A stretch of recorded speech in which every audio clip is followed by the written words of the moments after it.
what's going on? Coach Luca here with, we're gonna call this Coach's Corner, but just a couple of tips on squatting and how to improve your squat. Now, we talked about a lot of different scenarios, but here's gonna be a couple of coaching cues if you see certain things happening. So I'm gonna show you a squat and let me know if this happens to you or your clients, or it's something that, becomes an issue, which is when you're going down into a squat, not really controlling it, kind of losing certain positions. Now I'm going to do a back squat, even though maybe that might not be the best option for a lot of people. You could be doing a double kettlebell squat, front squat, a lot of different options. But I'm going to do a Duffalo bar back squat.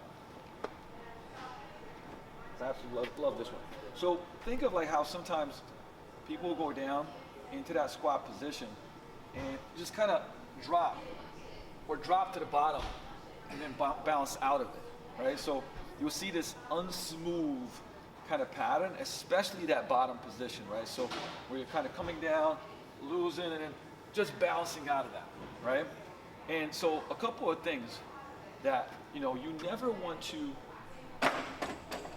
first of all, let's just say never want to, like if you want to have healthier joints, you don't want to bounce out of the bottom position. But a lot of times you want to have people feel how they should feel when they're going down into a squat and be able to control that. So I learned this from Pavel like probably 2 decades ago now. And it was a partner drill that we did. And if I had another coach like helping me out with this, we could do it. But I'm gonna just show it to you with the band, because this, for you or for anybody, kind of will allow you to feel what you should be feeling at, as you're lowering yourself down into the squat position. So imagine I could be holding on to something, I can drive my elbows into the ground. I'm pushing my low back into the ground, but I'm gonna slowly pull my knees as high as I can, keep driving, and then control back down. Brace abs. Keep pulling. And control it back down. Like I said, I actually like doing this drill even more with a coach. So imagine if somebody was laying down on the ground and I would start in the top of the position. I'd pull their legs down, they'd control it, and then they'd pull them back in. So the point of that is that you end up, first of all, using your hip flexors to pull yourself down and to understand the feeling of pulling yourself down into a squat. And it smoothens out the squat. Now, one of the things to make that eccentric and to make that down portion better, cleaner, is just to slow it down. Right, slow it down, slow down the areas where you get icky and you can't control the movement. But using this is a fantastic drill to actually teach, right? This, because remember, when people feel it, so you're pulling, and then as you do that, you go like, okay, now I want you to go under the bar again.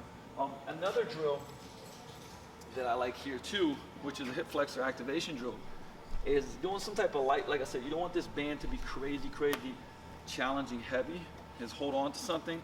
Remember, we're always trying to create that brace, create tension, fire this glute, and then I'm gonna, same thing, I'm gonna pull like I'm pulling myself down, keep driving, control. All right, and pull, and control. All right, and you can feel this glute work like crazy. So you do both sides.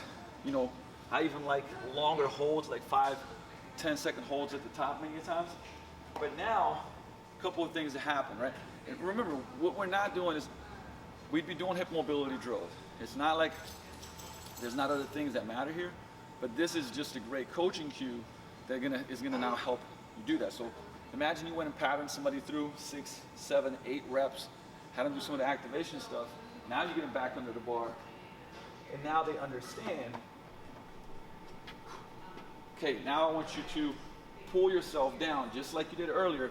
I want you to pull those knees in, brace, and pull yourself. Push. And pull yourself. Push. Right? So it's a pull-push.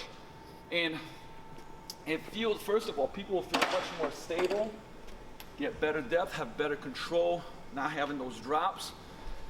And one of my favorite coaching cues on I'll say the squat in general is pushing the knees forward. Remember, our squat, the squat movement, what do we want to do? We want to get the butt as close to the ground as possible, right? I want to keep this vertical over torso. So it's one of those things. If I feel my heels and I'm pushing my knees, so push the knees forward is one of my favorite cues. Is it pushing the knees forward, but I'm still feeling my heels? What happens? I'm still pushing my knees forward. I can stay as vertical as possible. Okay? So, because if you think push butt back, now all of a sudden my butt's not going as low as possible. Right? So push knees forward. Another great cue that sometimes will clean things up. So I don't want to throw too much at you, but a couple of drills that you can implement into your squat pattern. And look, first of all, make sure you choose the right squat for you. That might be a safety bar squat, front squat, double kettlebell squat, goblet squat, right? But in this scenario, either squat, clean it up, try this drill, let me know how you did. I'll see you in the next video. Coach Luca, peace out.